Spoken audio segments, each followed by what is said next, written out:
All right, I think we're ready to go ahead and get started. Thank you all for coming. I'm Alyssa Solacek. I'm the Contract and Compliance Manager for the city and work with a lot of our contracting programs. And we're going to just kind of run through some of the requirements for contracting on the curb appeal program specifically. So just some notes, tonight's meeting is being recorded. We have a sign-in sheet available at our welcome table, so if you haven't signed it yet, please do so. And then some follow-up information from tonight's meeting will be sent out to those that are on that sign-in sheet. And then in addition to the contractor information, we have some other kind of supplemental or additional information like the Section 3 forms available at our help table as well. So this presentation and video and other materials from tonight, like the Section 3 forms, will be posted to the Planning Department's website after the meeting. And then if you have any questions about this program or kind of contracting with the city in general, please feel free to reach out to me. So our agenda tonight, we will go over some brief introductions. We'll talk about the eligible enhancements and improvements, run through the process, talk about the contractor application itself, and then discuss bidding requirements and program requirements, and then at the end, we'll open up the floor for some questions. So this program is put together in partnership with 75 North Revitalization Corporation. Laisha Goodwin is here this evening. Thank you, Laisha. And then the City of Omaha is also a partner. So Kelly Johnson-Dorsey is the Assistant Director for Housing and Community Development. Lewis Wright is a project manager, and Grant Daly is our outreach coordinator and recording tonight's video as well. Then the eligible enhancements and improvements, we have a few different types of work or activities that are eligible within this program. So exterior painting, all of the improvements are done to the exterior of the property.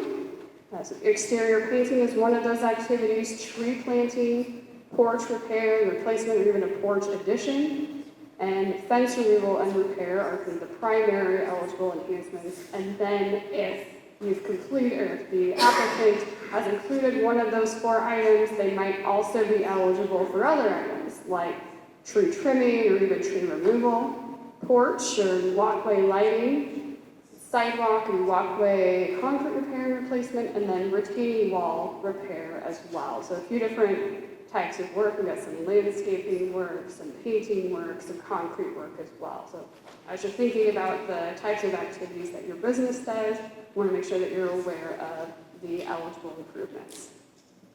So we've highlighted the process. About half of the items in the process probably apply more to the homeowner. Then the last half are going to be more relevant probably to you as the contractor, but I'm going to run through the whole program's process with you real quickly. The homeowner applications are due on September 18th. Once we receive those applications, a selection committee will meet and score and kind of identify the projects that we'll be implementing. Our staff then will kind of take over those projects and start verifying property ownership information and assign a construction specialist to the project who then will be with that project through the end of it. So that specialist will evaluate each property, they'll prepare the preliminary work write-up and scope of work and a budget. And then the homeowner themselves will review that scope of work and sign off on the activities that are proposed. So then you kind of get to the contracting piece. The construction specialist will put the project out to bid, and then the contractor will be awarded to the lowest and best bidder.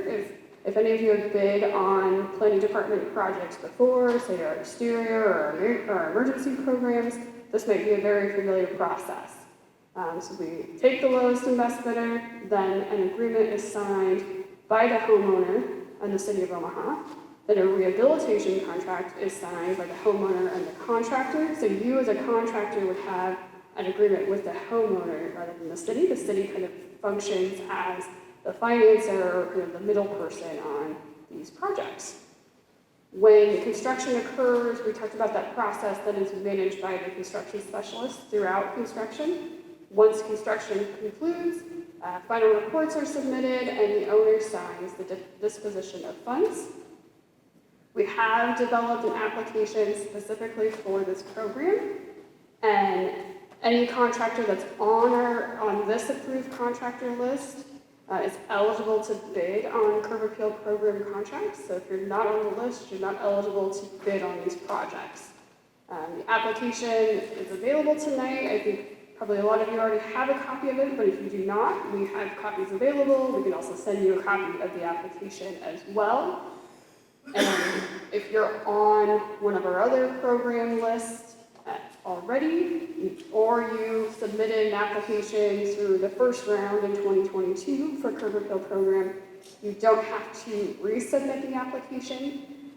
But if you have questions about whether or not you're on this list or that list, please feel free to ask us. So now we'll talk about the contractor application itself.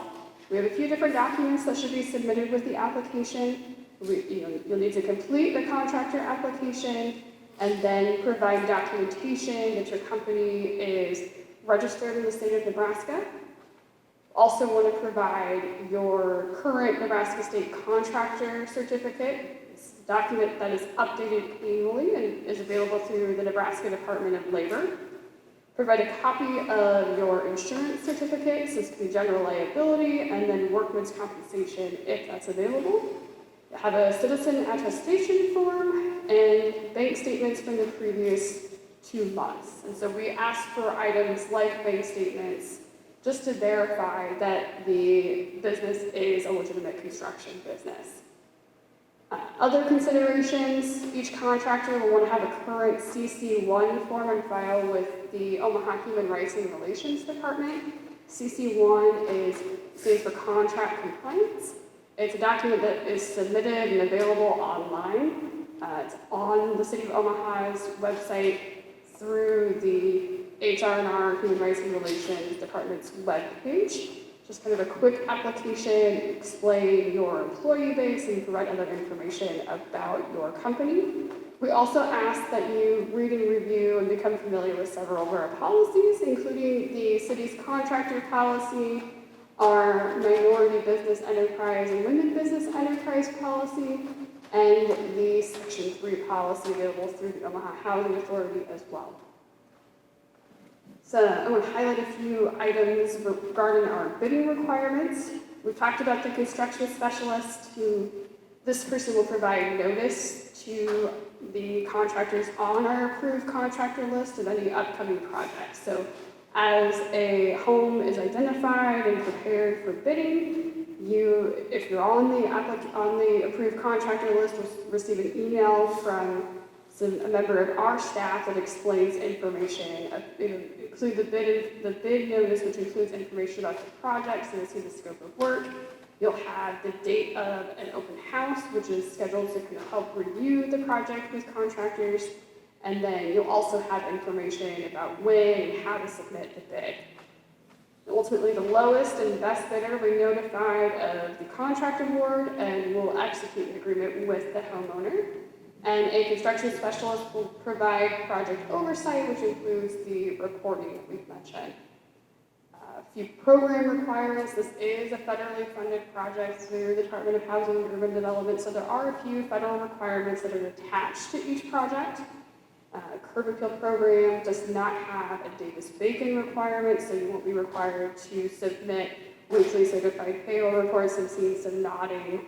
So you won't have to do that. You don't have to pay attention to the prevailing wage requirements, but there is a Section 3 requirement. So what we do is at the end of the project, each contractor submits a final Section 3 report where you report in the total construction hours on your project, the Section 3 specific construction hours, and the targeted Section 3 construction hours. And so I have definitions about what it means to be a Section 3 business, or a Section 3 or targeted Section 3 worker. Section 3 business, we mentioned we have the application forms available, but a Section 3 business is a business in which there's 3 different ways really that a business can qualify. Two ways are based on ownership, so if 51% or more of the owners of the company are considered low income or the residents of public housing, the business qualifies. Another way that a business might qualify is if the worker base themselves are low-income workers. And for the city of Omaha and our area, a person or a worker is considered low income if their income is at or below $56,400. So if you're a business, your annual income is at or below that level, then you would qualify as a Section 3 business. And so then any Section 3 business becomes part of the overall outreach that we do for our other programs as well.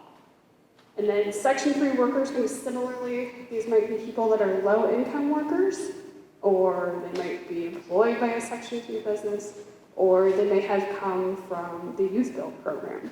Targeted Section 3 is a more specific category of Section 3. So you could be a Section 3 worker and a targeted Section 3 worker, but a targeted Section 3 worker focuses more on the neighborhood base. So for these particular projects, targeted Section 3 will be a former resident of Spencer Homes, somebody who lives in other OHA managed property, or somebody who receives housing choice voucher or Section 8 assistance. And it could also be somebody who's employed by a Section 3 business or a Youth Build participant. A couple other items to include: an affidavit for Employee Classification Act, which essentially states that your business follows federal, state, and local employment practices. And SAM registration on this project is not required, so you don't have to be registered through the System for Award Management, but your business does have to be eligible to work on federal projects. And so to document that, we ask to require all contractors to complete a debarment and suspension form, which essentially states that you don't have any active exclusions or aren't otherwise banned from working on federal construction projects, and then we'll verify that information as well. And so that is essentially what the curb appeal process is for contractors. Like I said, we have our application forms available for this program, Section 3 as well. Anybody has any questions about that, please let us know. But I'd also like to open the floor for some general questions. Are there any questions? Yes? You guys want to pay the form for Section 3? Because I filled them out, but I don't know if I have the current one, because I know we talked about them.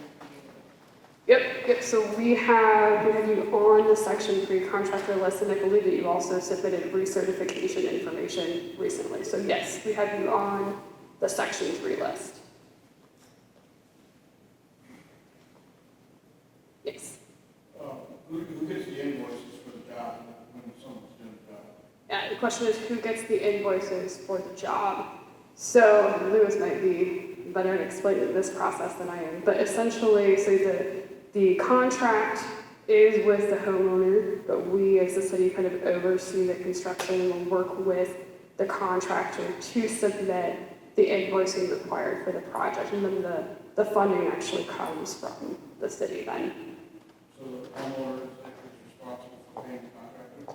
The homeowner will sign off on the work that's completed, but essentially the construction process is guided by the construction specialist or somebody from the city. So then we review invoices and issue payments. So basically the job is completely, whatever portion that contractor is doing, they do the whole thing start to finish and don't get any payment until the very end when it's all done and signed off? No, that's not necessarily the case. Like she's pointing out, that we have a construction specialist, and he's basically monitoring the project's progress throughout the whole, construction phase. And when you're ready to do a payment request, what you do is he works hand in hand with the general contractor, accepts your payment request, the invoices and things like that, and then that way we can make sure that it gets turned around for payment, to the contractor as quickly as possible. Yeah, I'd say it's pretty normal to kind of have phased invoicing that we might issue payment depending on the size and scope of the project, a few different intervals throughout that project. Yes. Do the residents get to choose off the contractor's list, or is it an option, just send a contractor to this particular address? So what we do is for our projects that go out to bid, it's the lowest and best bidder. So the lowest bid and the bidder that also meets all the requirements that we have. They are identified as the recommended contractor, but then the homeowner still has to sign off on whether or not that contractor will do the work on their home. So they don't specifically pick out any contractor, but we have a process that we go through to try and select the contractor, and then they have an opportunity to kind of say yes or no on that process. Okay, if a resident has a problem with a contractor, we contract. Yeah, so if there's a dispute between a homeowner and a contractor, that's where the role of the construction specialist in the city kind of steps in, and we would help to resolve those disputes. And we also have a contractor policy which kind of outlines the expectations also. You're welcome. Any more questions? All right, well, we'll stick around for a little bit. So, Just chime in on that last one. If the homeowner would like a different contractor that say is not the lowest bidder or the one that we've recommended, the homeowner could pay the difference to get that higher bidding contractor as well. So if there's a dispute you have with the lowest and best that we're recommending, you could choose the option to pay the difference to get a different contractor. Now, I'll tell you another scenario that's unfolded before too is the contractor that was selected for the project. They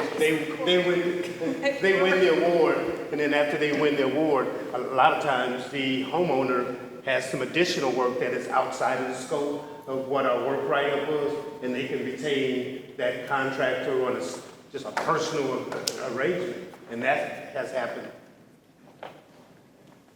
Is a contractor qualification done on a job-by-job basis? Is it just one qualification and then apply to multiple?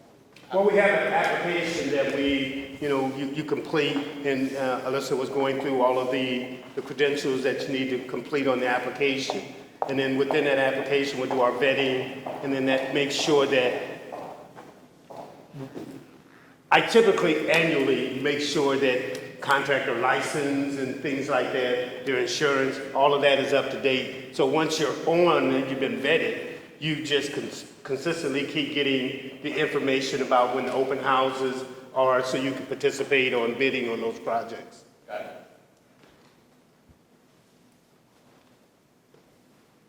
I have a question. When are these gonna be starting, do you know? So the applications themselves are due September 18th, and then for the next few weeks the selection committee will meet, will review kind of the applications, identify them, and then start the construction process. So Lewis, that process might take a couple of weeks between kind of the site visit, the scope of work preparation, and then the notification that goes out. And it's roughly 10 days between the notification, kind of 2 weeks to 10 days between the notification that the bid goes out and when the bids are due.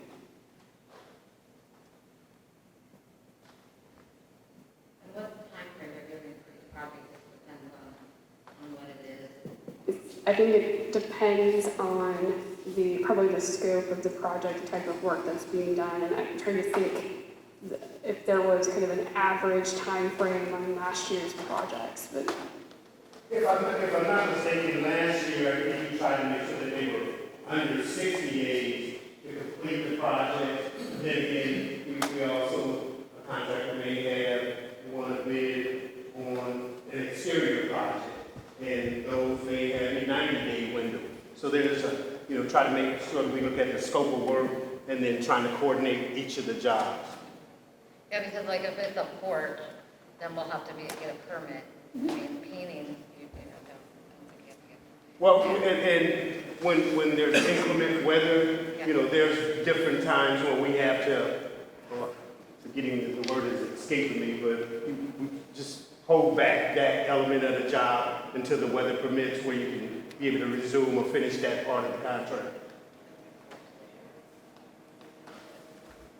I'd say we try and find flexibility where we can, regarding things like the weather or situations outside of our control, but probably a general goal or objective regarding timeline would be about 60 days, like you said.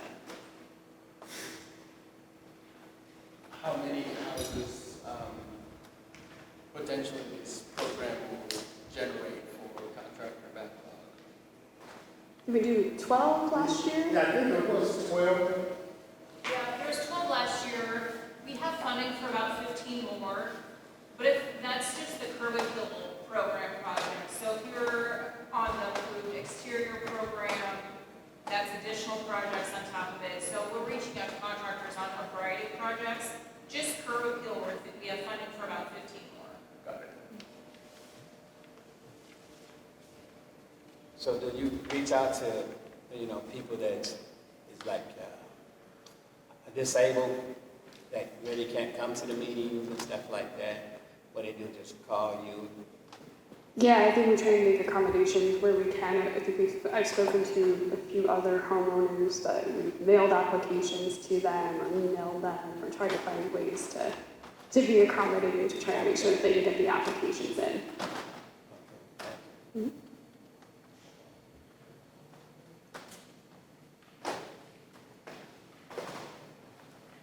Okay, great questions. We'll stick around and be here to answer more. Thank you.